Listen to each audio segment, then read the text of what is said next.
Možda prvo o tehnici, to je sanguin. Ne znam da li postoji bolja hrvatski prijevod.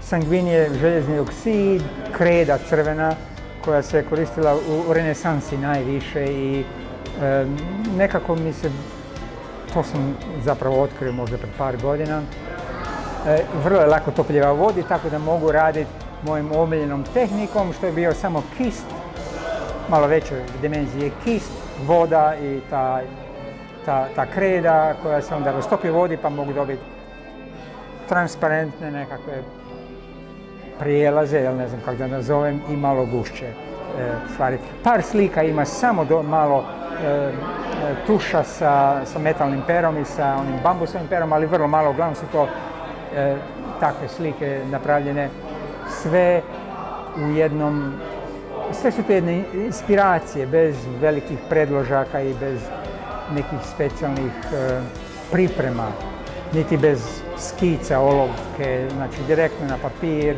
Evo, tako ja inače slikam bilo kojoj tehnici.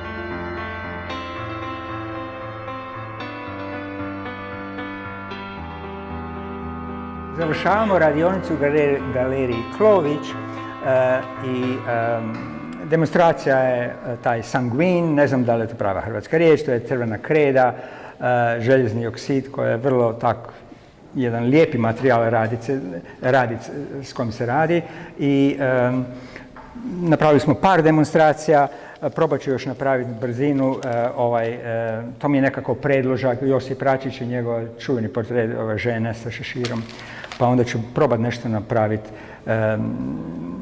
prije nego što završimo jednu malu demonstraciju. Evo.